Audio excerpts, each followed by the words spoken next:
Nós estamos aqui com o pastor, reverendo, doutor e grande amigo Emílio Garófalo, nessa primeiríssima entrevista do canal Igreja Expositiva, um canal sobre exposição bíblica e sobre como a exposição bíblica traz os seus frutos, traz os seus resultados na vida da igreja. Então, nós queremos aqui ter séries de exposições.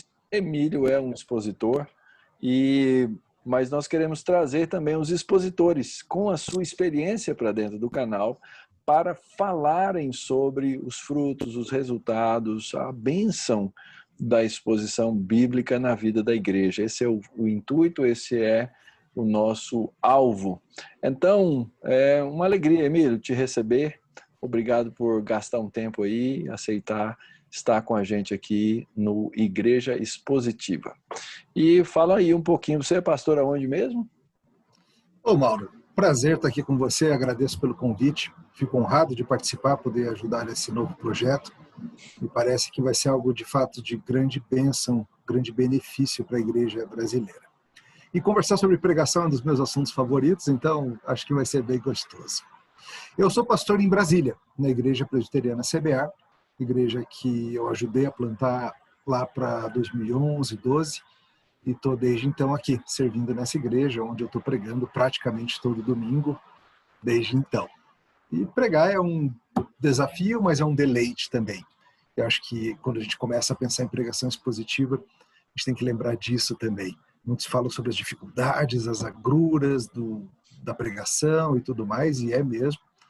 Mas uma coisa gostosa que é poder pregar. Bom demais. Honra e uma alegria. Quem tem o chamado se sente feliz cumprindo o chamado, né, Emílio? Me fala uma coisa. Você já fez aí uma conta quantas séries ou quantos livros da Bíblia desde 2011 você já expôs, ou você e a equipe pastoral já expuseram aí na Semear? Olha, a gente faz pregação expositiva sequencial, né? Então, a gente realmente faz dessa forma, pega um livro e vai do começo ao fim. E como temos culto de manhã e de noite, cada um com a sua série, acaba sendo bastante coisa. Eu creio que nós pregamos já 20 e poucos livros inteiros da Bíblia. Então, temos aí um terço das escrituras pregadas expositivamente, cada versículo delas, né? Alguns livros maiores, outros menores, e bem variado. Partes do Pentateuco, cerca de 100 dos 150 salmos, estamos no terceiro evangelho, cartas paulinas e um pouquinho de cada coisa, sabedoria, e tem sido um prazer. Olha, gente, deixa eu falar para vocês, é invejável o acervo que está lá no site da Igreja Semear, ipsemear.org.com.org, tá? Você vai lá na seção de sermões e eu estou aqui vendo se eu consigo negociar com o reverendo Emílio, trazer, quem sabe, aí umas séries aqui para o Igreja Expositiva, não é? Tem para lá de 500, 600 sermões, eu acho. Olha aí, olha só, vai ser uma população boa num canal, né? E é muito bom. E aqui, como testemunho pessoal, primeiro, a Igreja Semear, ela me serviu de inspiração para começar a Igreja Presbiteriana Barra Funda, aqui em São Paulo, e as exposições do reverendo Emílio certamente serviram também. E algumas séries que a gente desenvolveu aqui na Igreja Barra Funda, elas, antes de pregar, eu fui ouvir, obviamente, as séries da Igreja Semear. Vocês não acham que expositor bíblico ele sai inventando a roda? A gente estuda, elabora, trabalha em cima do texto, mas a gente precisa ter aí, né, orientações e gente que faz e que nos ajuda a fazer. Então, eu sou muito grato pelos conteúdos aí do site da Igreja Semear. Mas como a gente está falando de exposição bíblica, Emílio, vai lá. O que é exposição bíblica? Faça aí uma definição para a gente. Perfeito. Eu gosto da maneira que muitos colocam que pregar, e em particular pregar expositivamente, é o explicatio et applicatio verbum Dei, né? É explicar e aplicar as escrituras. Às vezes a gente ouve definições mais elaboradas que podem ser úteis, mas no final das contas, a exposição bíblica o pregador seleciona uma porção das escrituras, Pode ser um versículo, pode ser meio versículo, pode ser um bloco bem maior do que isso, mas é uma porção pregável, por assim dizer, e ele vai explicar o que está ali, seguindo o fluxo do texto, seguindo a ideia do texto. Ele vai tentar mostrar para o seu ouvinte o que Paulo, Pedro, Davi, seja Moisés, seja quem for que escreveu, estava querendo ensinar. E mostrar para as pessoas o que isso significa para a vida delas, que é a aplicação. Não é muito simples, na verdade. Não é tão fácil fazer sempre, mas a ideia é simples. É você desembrulhar. Eu gosto dessa palavra, alguns usam em inglês, falam muito isso, o unpacking of the passage. É você pegar aquele texto e desembrulhar, ajudar as pessoas a verem o que está ali. E aplicá-lo, obviamente, na intenção, né, do próprio texto e também de maneira, como é que a gente desembrulha? Vamos imaginar que seja um delivery de comida, né? Você desembrulha e ajuda a alimentar, né? Ou seja, tem que nutrir, né? Tem que nutrir, né? Emílio, então, pela sua resposta, não existe só uma característica fixa. Você falou que você faz uma pregação sequencial dos textos da Bíblia. Mas pode ter um expositor bíblico que não faz isso? Que ele prega Perfeito. só uma parte, que ele escolhe semana a semana? O que você pode dizer para a gente?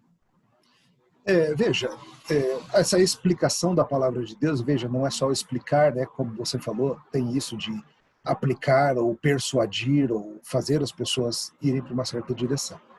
Mas eu diria que a minha forma favorita é essa, de pegar livros inteiros, a gente chama de lectio continua. Você pega, sei lá, o Evangelho de Mateus e você divide Mateus em tantas porções e você vai passar 2, 3 anos pregando Mateus e no domingo seguinte você continua de onde veio antes. Então essa é uma forma muito bem estabelecida. A gente vê exemplos disso nos pais da igreja, a gente vê vários reformadores fazendo isso, é uma certa tradição reformada. Porém, não há nada errado em o pregador expositivo fazer a lectio selecta, que seria a cada semana ele vai escolher um texto, um dia está em Coríntios, no outro ele vai para Efésios, depois um Salmo e assim por diante. Então tem muitos que fazem assim. Eu acho que há vantagens na lectio contínua, né, na exposição sequencial, porém você pode ser expositivo fazendo dessa outra forma também, claro. Fala então aí, Emílio, qual a vantagem da lectio contínua? Perfeito, vamos falar de algumas delas. A primeira delas, eu diria que facilita para o próprio pregador. Veja, o trabalho de preparação do sermão já é tão cansativo, envolve tanto trabalho de exegese, de pensar aplicações, de ilustrar, de ler comentários e tudo mais, que eu ganho muito tempo se chega na segunda de manhã, eu já sei o que eu vou pregar domingo, ao invés de eu estar ali, puxa vida, o que eu falo nesse domingo? Será que eu falo de um mandamento? Será que eu pego um trecho paulino? E às vezes o pregador pega 2, 3 dias da semana só tentando pensar o que eu vou pregar, o que eu falo para esse povo e assim por diante. Sendo que no caso da lectio contínua, você pode fazer um planejamento aí de meses. Então a gente tem aqui na igreja, eu e os outros pastores, a gente tem uma planilha compartilhada que tem lá, já separado até o final do ano, a gente está em julho, até o final do ano, a gente está em agosto, né? Tudo, quem vai pregar o quê e quando. É claro, essa agenda ela é para nos servir, ela pode ser modificada. Mas a gente ganha tempo com isso. Além de ganhar tempo na semana, me ajuda no preparo. Porque eu estou aqui em agosto e eu sei que tem tal passagem bastante difícil de Mateus que eu vou ter que pregar lá em outubro. Então eu já estou ruminando sobre ela, eu já estou pensando sobre o assunto, eu estou colhendo informação. Acaba que eu não estou preparando somente o sermão do próximo domingo, mas eu estou me preparando para pregar os próximos meses, e estou com esses textos na mente, estou refletindo, estou pensando e tudo mais. Isso é uma das vantagens. Tem várias outras. Eu acho que é muito útil para a igreja quando é feito dessa forma. Você, dessa forma, ensina a igreja a lidar com o texto no seu contexto. Né? Todo mundo sempre fala que um dos grandes princípios de interpretação é o contexto. E eu acho que ao pregarmos sequencialmente, você segue o próprio ritmo de elaboração do autor e você caminha com o seu povo da forma que o próprio autor bíblico planejou. Então, permita-me dar 2 exemplos. Digamos que eu quero pregar sobre Romanos 9. né? Um texto famoso e que traz várias informações difíceis e muita gente tem resistência com Romanos 9. Mas eu acho que é muito mais fácil você ensinar Romanos 9 se você tiver gastado o mesmo tempo que Paulo gastou, estabelecendo o que é pecado, estabelecendo a incapacidade do homem em Romanos 1, 2, 3. Depois você fala sobre Cristo no capítulo 5, você fala do Espírito, você fala do que temos e assim por diante. E isso naturalmente vai levar o seu povo ao longo de várias semanas a pensar, puxa vida, mas se é tão bom assim, por que não está todo mundo aceitando e querendo isso? E aí Romanos 9 vai responder uma pergunta que é levantada ao longo da sequência natural. Ou digamos que você vai pregar sobre a crucificação de Cristo. Você pode fazê-lo do nada, falar, hoje eu vou pregar sobre a crucificação. Pode. Mas eu creio que isso vai ter um peso muito maior se você tiver vindo ao longo de algumas semanas pregando sobre os eventos que levam à crucificação. A prisão, o julgamento, a humilhação. E com aquilo você vai, junto com Mateus ou com Lucas, você vai construindo uma tensão que vai culminar na crucificação, e aquilo vai ter um impacto ainda superior. E assim por diante, os livros foram projetados para serem lidos como livros sequencialmente. E penso que pregá-los sequencialmente também traz várias vantagens. Essas são algumas delas, porque a gente prefere fazer assim. E você está pregando qual livro agora, Emílio? A gente está fazendo Mateus nos cultos da manhã. Estamos agora no capítulo 14, acabamos de fazer as parábolas do reino. No capítulo 13, estamos aí há 1 ano e meio, mais ou menos, em Mateus. E à noite a gente está fazendo uma sequência de profetas menores. Fizemos Naum e domingo agora eu comecei Abacuque. A gente vai fazer uns 6 ou 7 sermões em Abacuque. Então está sendo bem gostoso aí. Dá uma variedade também, né? A gente vai de gêneros diferentes. É isso, você poder mesclar gêneros, né? Aqui no nosso caso, nós temos um culto e aí a gente vai fazendo essas exposições, então a gente tem cortado em blocos. Então agora nós estamos no livro de Êxodo, então a gente pregou uma grande parte do livro de Êxodo, deu uma pausa, tratou de alguns temas. Agora voltamos ao livro de Êxodo para encerrar o livro de Êxodo, né? Então, essa é um jeito de você fazer a mescla num esquema diferente, né? E uma coisa que você me lembrou ao mencionar isso também, Mauro, é que fazendo o livro completo, você se obriga a pregar passagens que você dificilmente selecionaria para pregar assim num domingo. Sabe? Tem eventos, tem temas que você só vai pregar se você fizer expositivo sequencial. Exatamente. Tem alguns textos do livro de Gênesis que eu nunca pregaria. Olha, eu escolhi pregar esse texto aqui. Não, eu não escolhi. Mas como eu fiz um compromisso de expor, né, a escritura e expor o texto como um todo e trabalhar o texto como um todo, então eu vou ter que enfrentar aquele texto, né? Essa é uma das grandes vantagens. O pastor que faz a exposição e que faz a lectio contínua, ele é desafiado a aprender constantemente. Né? É uma obrigação de aprender. Mark Dever tem uma frase que é mais ou menos assim, eu posso estar citando errado, tá? Na qual ele fala que o pregador que não é um expositor contínuo dificilmente vai pregar uma coisa que ele já não saiba. Dificilmente, né? Porque você, na verdade, você vai estudar primeiro, aprender primeiro e depois, ok, isso aqui vai dar um sermão.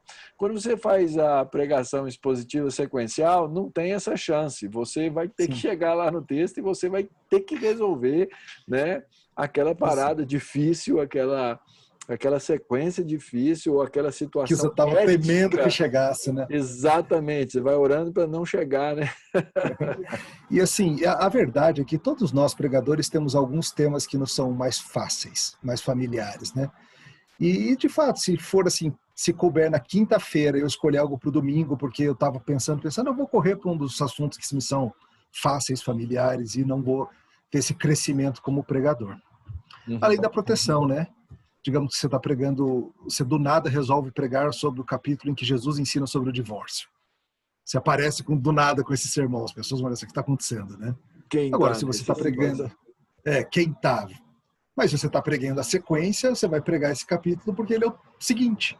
E você vai pregar tudo mesmo, sem acusações Então, esquisitas. essa seria outra vantagem, né, Outra Emílio, da vantagem. Lectio Continua, que é ensinar todo o conselho de Deus. Ou seja, Perfeito. você ensina a igreja de maneira que ela, ao longo do tempo, ela vai aprender aquela ânsia que o pregador contemporâneo tem de relevância, né? De pregar alguma coisa com o que está acontecendo no jornal. Ah, essa ânsia de relevância do pregador, muitas vezes, ela faz com que ele deixe de falar de coisas que supostamente naquele momento são irrelevantes, né? E aí então ele não vai falar sobre o divórcio porque não tem ninguém divorciando aqui, né? Eu me lembro de uma situação muito difícil que nós passamos numa igreja, um pastor passou numa igreja, porque ele foi falar sobre o problema da questão do namoro fora da comunidade da fé. A igreja nunca tinha tratado daquilo. Os membros nunca tinham ouvido sobre aquele tema. E aí ele foi dar um estudo para os jovens sobre aquele tema, dizendo, olha, esse negócio não vai dar certo, está errado, faça diferente, ou etc.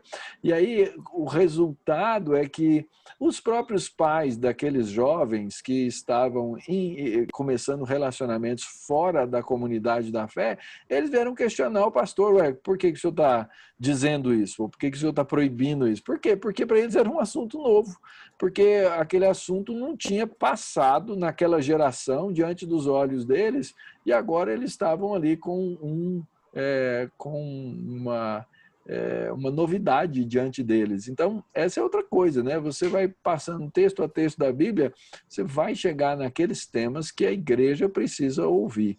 Aliás, como é que você faz? Você interrompe séries que vocês estão pregando na igreja para tratar de assuntos específicos, para datas, ocasiões, comemorações? Como é que vocês fazem na Igreja Semear?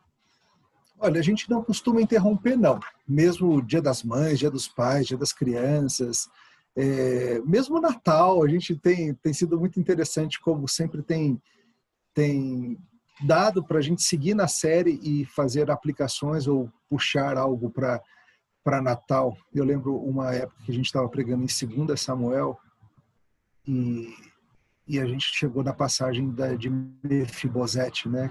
Aquela passagem tão interessante de Mefibosete, que ele é adotado por Davi e colocado, ele quer mostrar benevolência, ele quer mostrar amor pactual e ele adota Mefibosete, dá privilégios para ele. E no planejamento calhou de ser esse o sermão de Natal. E aí, o que eu fiz? Eu simplesmente puxei por esse aspecto. Falei que o Natal é justamente quando Deus vem nos dar privilégios pactuais para nos sentarmos à mesa. E assim por diante. Então, é o nascimento que nos permite nascer de novo e nascer numa nova casa. Algo assim, a adoção de filhos. Então, assim, a gente, em geral, tem seguido, sim. É claro que se acontecer uma calamidade, algo... A gente não é escravo da série. Ela nos serve, não nós a servimos. Mas, em geral, eu acho que teve 1 ou 2 vezes só que a gente meio que interrompeu a série por algo. E aí, agora, na pandemia, que a gente teve que fazer o shift rapidinho de culto para fazer meditações para a igreja aos domingos, né? Vocês continuaram as séries? Continuamos. A gente manteve e, claro, nas aplicações a gente pôde trazer questões mais específicas para o nosso povo. A gente estava falando em Tessalonicenses, era uma das séries que estava acontecendo, primeiro aos Tessalonicenses, e acabou que teve umas aplicações tão interessantes justamente para a pandemia, no momento que a gente estava vivendo. Foi bem legal, como andou assim mesmo. Muito bom. Vamos lá, já passou quase meia hora, Emílio, a gente está ainda na primeira pergunta, tá? Fala um pouquinho sobre o pastor expositor. Por que um pastor quer ser, ou deveria querer, ou deve, quem sabe, assistir essa entrevista e pensar assim, eu acho que talvez eu devesse ser um expositor bíblico? Perfeito. Eu creio que no final das contas é a questão de um coração que sabe que a função dele não é falar a sua palavra, suas ideias ou suas preferências. É alguém que está ali como instrumento, como servo da palavra de Deus, servo de Deus e da sua palavra, e que o seu objetivo é servir bem a Deus e servir bem ao povo. E se a exposição é a forma que vai comunicar melhor o conteúdo das Escrituras e assim treinar melhor, ensinar melhor, persuadir melhor o povo, então ele deveria buscar fazer isso por causa dessa questão. Ele vai ter menos espaço para trazer suas preferências, ele vai trazer o que o texto traz. Ele vai ter menos espaço para trazer as suas ideias, ele vai trazer o que o texto traz. Isso é bom. Isso, no final das contas, deve fazer com que o povo cresça em estima para com a palavra de Deus, muito mais do que em estima para com ele. Então, o pastor expositor é alguém que tem uma profunda convicção de que esse texto, escrito ao longo de muitos séculos, as partes mais novas deles têm cerca de 2000 anos, numa cultura muito distante da nossa, mas que esse texto foi inspirado por Deus e útil para ser projetado por Deus para ser útil para todas as gerações, em todas as culturas, até o final dos tempos. Muito bem, muito bom. Emílio, uma outra questão aqui. Como é que fala um pouquinho sobre os resultados da exposição bíblica na vida da igreja? E, aliás, nosso canal é o Igreja Expositiva. Como é que você vê, como é que você enxerga aí essa relação? Perfeito. Alguns resultados que eu tenho experimentado aqui e que, ao conversar com alguns outros colegas que também fazem exposição, parece bater. Um deles é que você cria uma igreja mais capacitada para interpretar a Bíblia. Justamente porque elas estão acostumadas com o fato de que cada semana traz um texto que é tratado e o contexto dessa pregação é o sermão anterior. Então elas estão acostumadas com a ideia de que se ela estiver ouvindo no domingo seguinte vai ser a continuação daquilo, e espera-se que quem for explicar o próximo use de alguma forma o que já foi construído. Então, eles são treinados a ler a Bíblia, a interpretar a Bíblia, a entender a Bíblia dessa forma. Eu creio que isso ajuda na formação do ouvinte, na formação do leitor. Eles dificilmente fica mais difícil para eles serem enganados por um pregador também, porque eles já estão acostumados que é exposição e é o texto no seu contexto. Então isso dificulta para quando eles estiverem por aí serem tapeados por um falso mestre ou algo assim. Mas um outro fator que eu tenho notado, Mauro, é que me parece que cria uma espécie de empolgação com as séries de sermão, que é algo bastante interessante. Tem pessoas que parece que fica mais gravado nas pessoas. Digamos, se você pergunta para uma pessoa o que você ouviu de sermão ano passado, a pessoa talvez lembre de 2, 3 sermões específicos. Mas se ela está vivendo numa igreja que faz séries, talvez ela se lembre, no passado a gente lidou com Eclesiastes. No passado a gente viu inteirinho o profeta Jeremias. Ano passado a gente viu isso. E ela sai com um senso de que ela entendeu livros inteiros, de que ela compreendeu mensagens completas. Ela vai saber, eu já passei pelo Evangelho de João inteirinho de forma expositiva. E eu entendi aquilo bem. Eu creio que dá para as pessoas uma certa empolgação. E eu ouço falar também, as pessoas me dizem assim, pastor, domingo que vem eu vou estar viajando, mas eu vou ouvir porque eu não quero perder a sequência. Então parece que quem perde, por qualquer razão, um dos domingos, corre atrás para não perder a sequência, porque ela não quer perder aí nenhum episódio desse seriado, por assim dizer. Então, é muito legal isso mesmo, né? Se você está pensando em fazer séries, né, saiba disso. A igreja, ela vai entender mais, ela vai compreender mais abrangente e ela vai se empolgar. Eu me lembro quando a gente estava fazendo aqui na nossa igreja a série de Gênesis, a gente fez uma dessas interrupções de blocos que eu falei, né? E aí Sim. Passamos aí vários meses com outros temas que eram necessários para a vida da igreja naquele momento, em outras sequências de exposições. Mas quando eu anunciei, primeiro, durante o período eu tive umas cobranças. Pastor, e Gênesis, volta quando? Essa foi muito legal, foi muito bom. Mas quando eu anunciei que olha, data tal, nós vamos retomar a série de Gênesis, eu tive uns urra lá, né? O pessoal vibrando, esperando, né? E uma coisa interessante, Emílio, que hoje como essas séries ficam aí no canal, né? Tem algumas pessoas me relatando, várias pessoas, aliás, relatando, que têm feito a maratona de Gênesis. Porque uma série gravada, né? Por exemplo, ali na nossa a gente tem 44 sermões. Essa pessoa pega lá um feriadão, um período, né? E ouve 44 sermões. E olha que o sermão nosso aqui, ele costuma ter 1 hora de média, né? Tem uns um pouquinho menos, a maioria um pouquinho mais. Então essa pessoa, ela se submete a ouvir, né, 40 e tantas horas de exposição bíblica, né, assim, e alguns Quase que falam um assim, curso completo, né? Ela está curso pegando um completo, curso em Gênesis, né? exatamente. Eu 40 aprendi horas coisa, aula, né? né? É muito, muito legal a igreja tornar-se expositiva. Você mencionou um aspecto, né, que a igreja vai ficar mais esperta, né? O sermão, ele tem um papel, né, que é nutricional, né? O crente, ele tem que ser nutrido pela palavra de Deus. A palavra de Deus é alimento. Então, a exposição, ela alimenta, mas ela também tem esse papel magisterial, de ensino, de didática, né? Formação, né? De formação da mente. Formação da mente e Isso. formação da habilidade hermenêutica do crente. Perfeito. À medida que o crente ele vai crescendo, né, ouvindo exposição bíblica, ele vai aprendendo, ele vai moendo aquelas coisas, falando, opa, pera aqui, isso aqui eu interpreto dessa maneira ou dessa maneira. Ou seja, ele tem um papel hermenêutico de Com ensinar. certeza. Né? Eu costumo dizer que ideal para mim é que se o crente fosse para a igreja com a sua Bíblia, ouvisse a exposição, e depois ele voltasse para casa, lesse o texto e conseguisse entender as mesmas coisas. Não repetir o sermão, mas entender a mesma mensagem, né? Isso é uma coisa muito bacana, muito legal. E aí a igreja se torna expositiva, porque ela vai ter uma necessidade de quê? De expor a palavra. Sim. Né? Para cumprir o acontece mesmo. Né?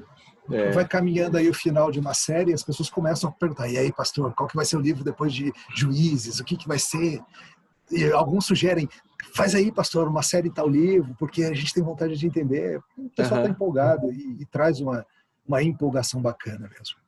É legal. Aqui a gente já anunciou, né? A gente está caminhando agora para o final do livro de Êxodo, e a gente já anunciou que a próxima série será o livro de Marcos.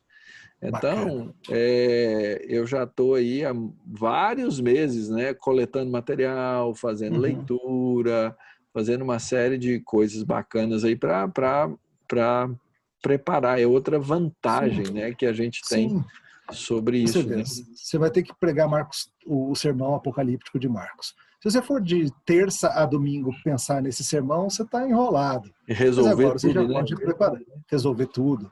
Você vai ter que pensar sobre o final de Marcos, final longo, final curto, que é outra discussão, que se você for deixar para estudar em 2 dias ali, você está enrolado. Mas assim você tem tempo, você está planejando, pensando, colecionando material e tudo mais. Então, a minha filha, Nina, ela deu um desafio aqui em casa e a gente começou a fazer e casou com a série, que é de copiar à mão o livro de Marcos, escrever, né? Fazer a cópia do livro à mão. E eu tenho feito, mas é impressionante os detalhes, né? Quando você está copiando à mão, os detalhes que você enxerga no livro e você começa a elaborar ali, né? Perceber o plot, né? Perceber uma série de coisas, né? Que uma leitura desatenciosa você não enxerga, né? Você começa a notar, puxa vida, já escrevi essa palavra muitas vezes. Sim, que às vezes na leitura você não pega, né? Mas se a mão está fazendo, ela nota. É isso aí, né? Aliás, a palavra do livro de Marcos, até o momento que mais apareceu, é a palavra logo, né? Que é a característica do livro de Marcos, né? Logo, aquela velocidade de Marcos, a velocidade de Marcos. Vai passando assim. Confissão de um pastor velho aqui. Eu nunca tinha sido pastor, ou pastor-chefe, né? Numa igreja. Então, eu nunca tive o púlpito meu, nesse sentido de definir, de decidir. Então, tem muitos livros da Bíblia, mesmo com muitos anos exposição bíblica que eu nunca consegui pregar inteiros. Os evangelhos, eu nunca preguei um evangelho inteiro. Vai ser minha primeira experiência como pastor já velho. Vai ser muito bom. Né? Que legal. Agora, a experiência, uma das experiências que eu tenho falado muito para as pessoas é, olha, depois que você expuser o livro de Gênesis, você não será mais o mesmo. Não tem jeito de ser mais o mesmo. Né? Você tem que montar uma teologia bíblica em cima do livro. Perfeito. É muito legal. É isso aí. E tem umas partes bem difíceis em Gênesis. Opa, né? Quem é que quer pregar Judá e Tamar, né? Quem que quer pregar Judá e Tamar? Ou as filhas de Ló. As filhas de Ló. Olha aí. E o final ali, a parte de José também, tem um monte de vai e volta, esquece de Benjamim, volta Benjamim, deixa Benjamim. É desafiador pregar aquele final. É desafiador, com certeza. Muito bem, Emílio. Fala um pouquinho aí pra gente sobre o que você recomenda para um pastor que queira tornar-se um expositor bíblico e ele quer começar a aprender o que é exposição, como expor, um pouquinho de literatura sobre exposição bíblica. Um livro que eu tive acesso recentemente e achei bem útil para esse passo a passo, né, que é o Da Parte de Deus na Presença de Deus, do Michelin, da editora Fiel. Eu achei ele bastante útil no sentido de ajudar a pessoa a organizar. Mas eu acho que um aspecto que não pode ser menosprezado é o de ouvir pregadores expositivos, sabe? Eu costumo dizer que, para minha formação como pregador, tão importante quanto ter bons professores no seminário foi estar semana após semana, por muitos anos, de manhã e de noite, ouvindo bons pregadores expositivos. E aquilo vai entrando em você meio que por osmose. Você vai acostumando que esse é um jeito bom e útil, e isso vai se tornando parte de você também. Então, talvez, realmente fazer um exercício homilético semanal, de ouvir 1 ou 2 sermões de variados pregadores expositivos, para também você não virar um imitador, né, de um único pregador, que pode acontecer também. Mas você vê como que fulano lidou com o texto, e não só ouvir pelo conteúdo, mas ouvir realmente como um estudante, falar, puxa vida, e tal coisa, como que ele vai lidar com tal coisa? Olha só como ele introduziu esse assunto. Essa parte aqui ele realmente deixou para o final, porque realmente fazer como um estudioso da pregação. Eu acho que isso ajuda muito. E também ter 1 ou 2 colegas de confiança que possam honestamente dar um feedback e falar, olha, cara, isso aqui não tá legal, isso aqui tá bom, gostei de como você fez isso, você ignorou completamente tal parte, como assim? Isso é útil. Talvez colegas de pastorado, talvez um amigo que não seja pastor, mas, sei lá, um bom presbítero que entende bem de pregação também. Boas sugestões aí. É a famosa crítica do sermão pela qual a gente passa no seminário, né? Mas que nem sempre é a crítica mais bondosa, amigável, gostosa, né?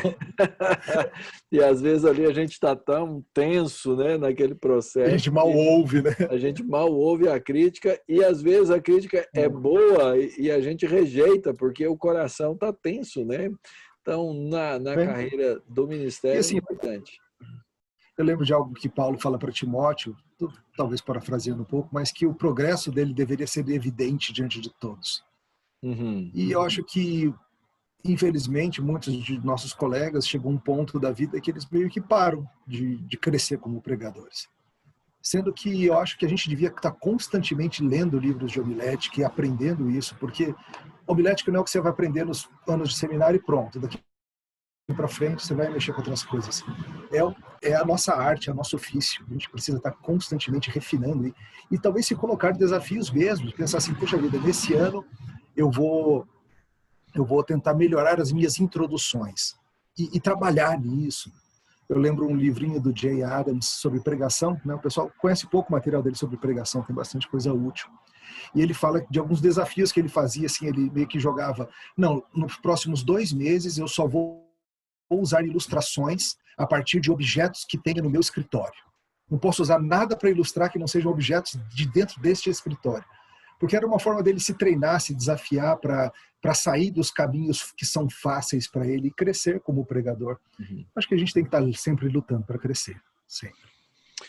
Isso, nesse sentido, você que nos ouve, se você não ouviu exposições do reverendo Emílio Garofalo, vá lá ouvir algumas exposições. Ele é um mestre na arte de contar histórias que façam o framework do sermão. Então, essa é uma das coisas que eu queria ser o Emílio. Eu não sou.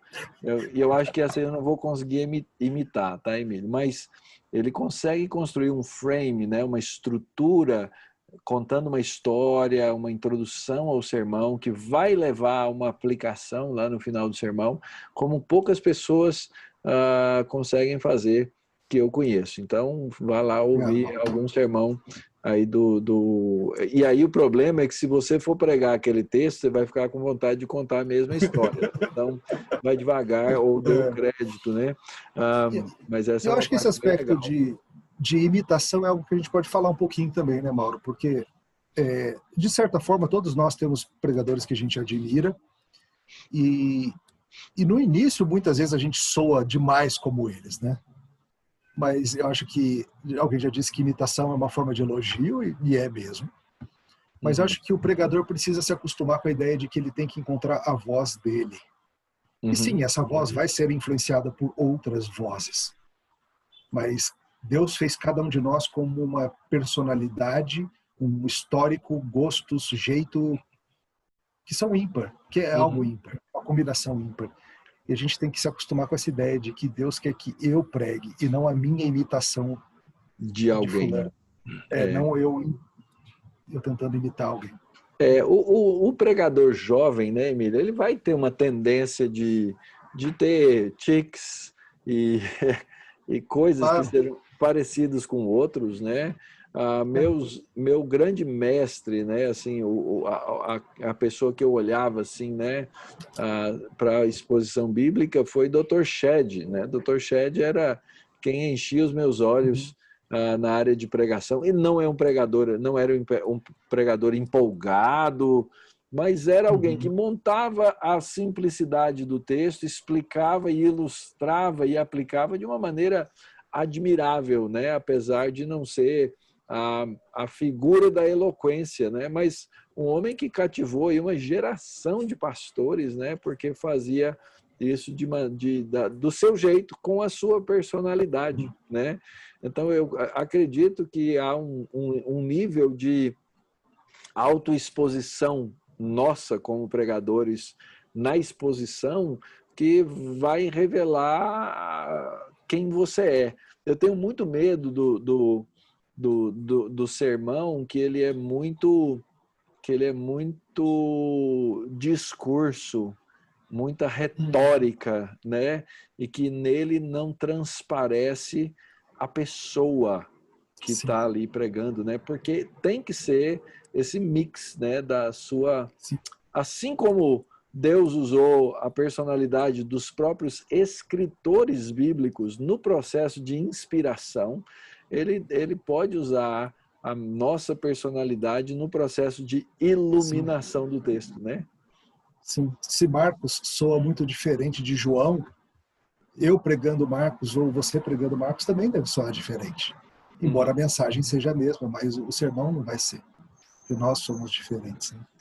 E é claro, isso não significa que a gente não tem influência, né? Às vezes eu estou pregando e eu falo alguma coisa que na hora me vem na mente assim, cara, falei igualzinho o Carl teria falado, que foi meu pastor no Mississippi por alguns anos, e a influência está aí. Então aparece, nós somos esse amálgama, né? Mas sim, cada um com a sua voz.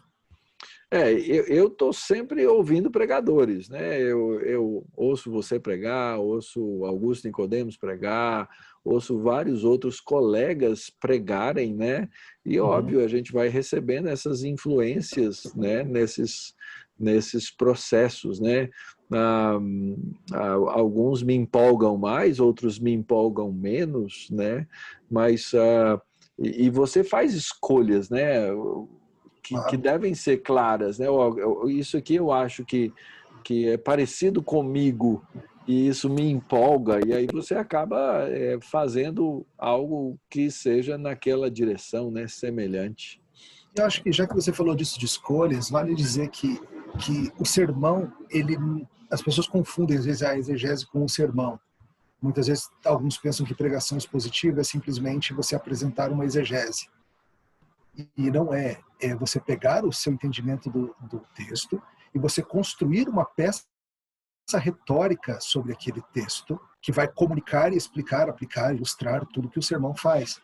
E justamente porque é a minha peça retórica sobre aquele texto, ele vai ser diferente do seu. A gente tem que chegar à mesma conclusão, ou muito parecida sobre aquela passagem. Mas o meu sermão pode ser muito diferente do seu, justamente porque somos diferentes, nosso público é diferente e assim por diante. Muito bom, Emílio. Essas coisas são importantes.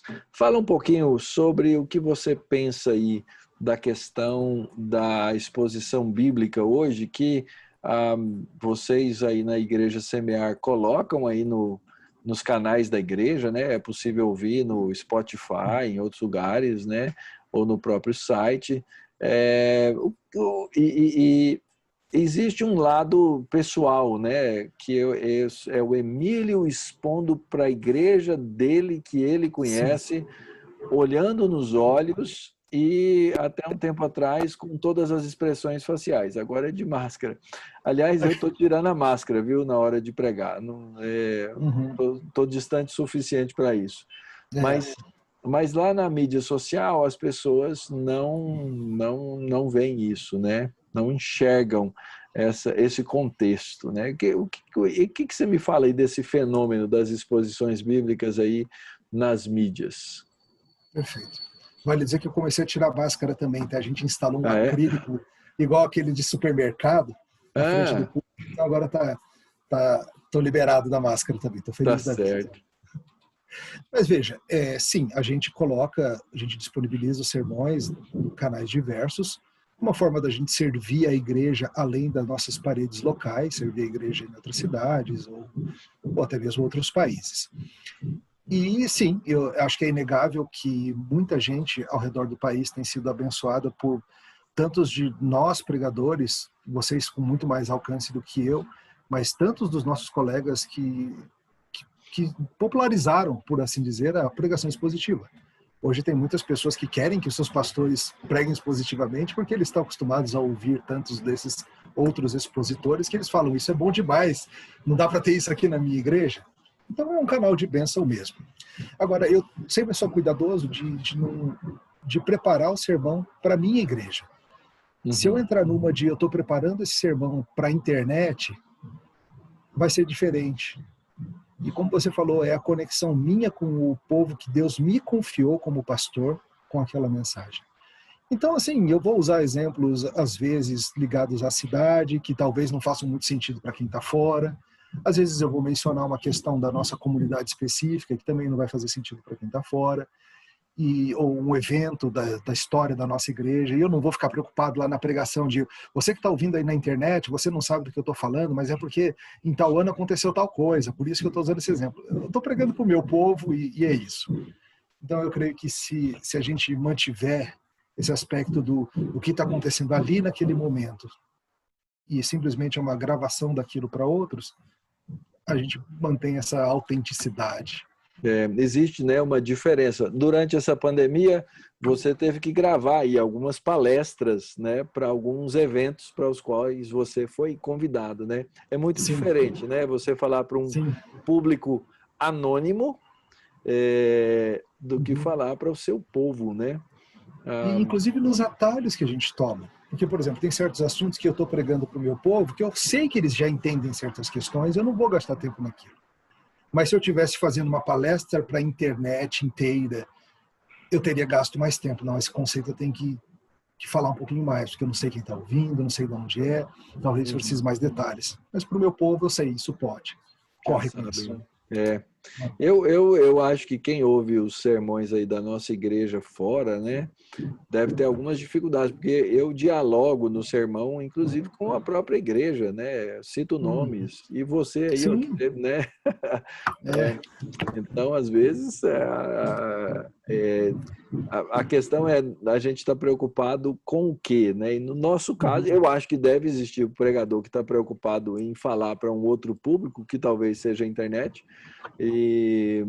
mas a exposição ela faz um sentido muito forte, muito grande, né, na comunidade local, na igreja local, nos relacionamentos, nos desenvolvimentos, né, e até nas aplicações, né? A gente não faz sermão encomendado porque alguém pediu, eu vou pregar para o fulano de tal, mas conhecendo a comunidade para a qual eu prego e pastoreio domingo semana após semana, né? Isso faz uma diferença imensa, né?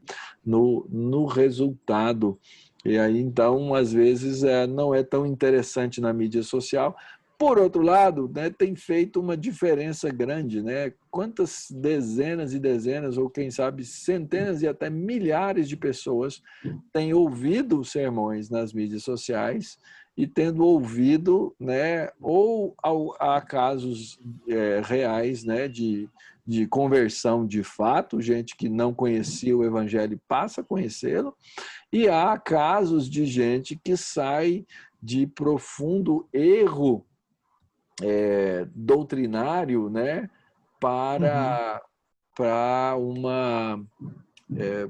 encontrar a verdade bíblica, né? As pessoas, uma vez que elas estão aí, né, convertidas pelo Evangelho de Jesus Cristo de verdade, elas vão buscar alimento.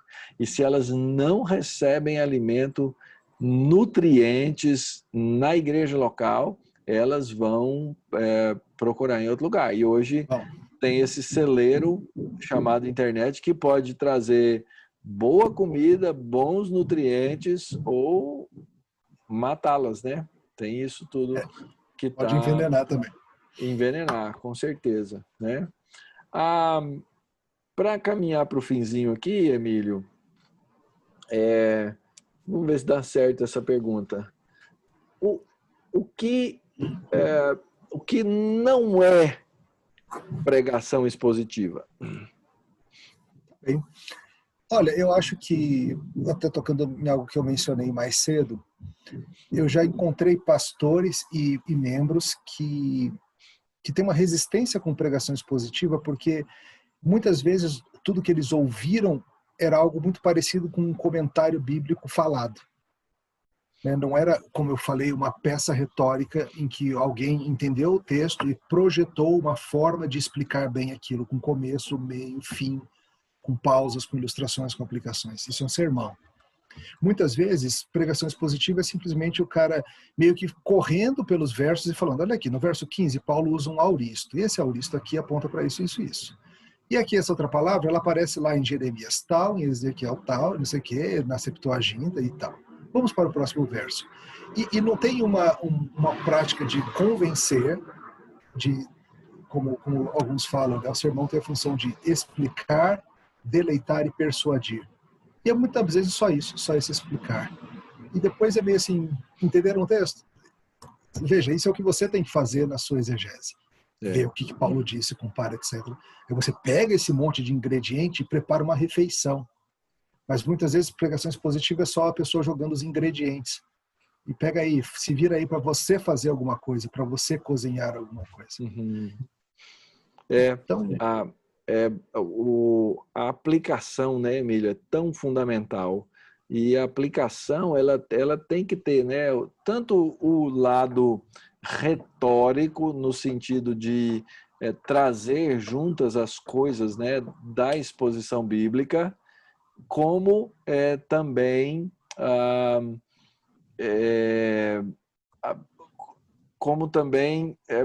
fazer vivenciar aquilo, né? O sim. Vivenciar é importante. Eu vou fazer uma confissão aqui e uma revelação, né? O reverendo Emílio, outra inveja que eu tenho dele, é que os sermões dele são escritos, né? Ele consegue escrever os sermões dele. Então ele está lá entregando o sermão, mas aquilo que ele fez está escrito. Eu não consigo fazer todo esse desenvolvimento. E eu uso uma muleta que é condenada por muitos aí, que é o famoso PowerPoint, que me ajuda nos meus esboços. Eu projeto Seu Minion. o meu Minion. Eu projeto os esboços porque isso me ajuda. A tecnologia, para mim, não é um dificultador, é um facilitador imenso. Aliás, eu monto os meus sermões já no aplicativo, no próprio aplicativo. Mas eu coloquei aí, né, no meu quadradinho, o meu sermão, ele tem um último slide que sempre está lá, que é o que vamos fazer. Com uma é o e daí, né? Tá, e tudo o que você daí? falou aí, pastor, Isso. e daí? E eu costumo dizer o seguinte, se eu chegar lá nesse ponto do meu sermão e eu não souber o que colocar ali, é melhor eu estudar mais, procurar outro texto para pregar naquele domingo, fazer outra coisa ou mudar de profissão, né? Porque aquele é o momento fundamental nesse processo. Agora, a aplicação do sermão, ela não é a coisa mais natural da face da terra, ela é um trabalho, o sermão Sim. todo é orar e labutar, né? E a aplicação, ela merece aí um tempo também, né, de trabalho, né? E eu me lembro de alguns escritores que falam da aplicação em diferentes níveis, né? Como é que eu aplico para o cristão, como é que eu aplico para o não cristão, como é que eu aplico para a comunidade como um todo, né? Quer dizer, existem camadas de aplicação que precisam estar aí nesse final, porque aí você fez o melhor uso daquele texto para todos os diferentes grupos possíveis. Talvez uma aplicação para quem está aí ouvindo também depois na internet, né? Caiba. Né? Sim. Essa questão da aplicação, de fato, ela é algo que envolve trabalho. As pessoas acham que é algo simplesmente assim, aplicações genéricas meio que qualquer um faz, né? O William Perkins tem no Arte de Profetizar essa preocupação de nos lembrar que todo grupo tem crentes fracos, tem crentes fortes, tem descrentes, tem crentes desanimados. E se você tiver isso em mente, você vai conseguir projetar melhor as suas aplicações para tentar lidar com esses grupos diversos. Algo que alguns pregadores têm medo de fazer e não precisa ter. É fazer aplicações específicas mesmo. Falar, por exemplo, vocês líderes da igreja. Isso significa que, ou vocês jovens da igreja. Isso significa que, para vocês, ou vocês casados, ou vocês solteiros, ou vocês crianças, ou até mesmo dizer, talvez aqui, onde alguns de vocês estejam hoje mesmo pensando em abandonar a fé cristã. Você está por um fio. O que esse texto significa para você é o seguinte. E muitas vezes isso é o que vai ajudar a tornar mais real as escrituras, né? A verdade se tornar real, como alguns gostam de dizer. Como João mesmo, como João mesmo fez, né? E Pedro, né? Ele dirige a palavra a grupos específicos. Né? A aplicação passa por isso, né? E Paulo lá em Tessalonicenses fala, né? Tem gente que está rebelde, esses têm que ser confrontados. Tem gente que está desanimada, esses têm que ser fortalecidos. Não é uma única coisa para todo mundo. Seja longânimo com todos, mas trate os grupos diferentes de acordo com suas necessidades, e as escrituras são úteis para tudo isso. Muito bom, Emílio. Se a gente continuar aqui, a gente vai noite adentro. Aliás, a gente começou lá atrás, estava claro. Estava claro, é verdade. E agora já está escuro, né? Aliás, esses dias eu fui gravar uma palestra para um evento que vai ser em breve, e aí eu sei que o evento vai ser à noite, né? E eu comecei, boa noite a vocês todos, mas lá atrás está um solzão, né? O editor falou, o senhor está me dando um trabalho que eu tenho que colocar o escuro lá por causa do seu. Tem que fazer um efeito especial ali. É isso aí. CGI. Que bom que você aceitou aí o nosso convite, muito obrigado. Fico honrado, foi um prazer. E a gente quer muita cooperação sua aqui para fazer crescer o conteúdo e a qualidade do que queremos apresentar aqui no nosso Igreja Expositiva, tá bom? Que Deus te abençoe, um abração aí para você e muito obrigado. Eu que agradeço a honra da participação, foi um prazer, como sempre, Mauro. Fica com Deus e boa noite. Boa noite.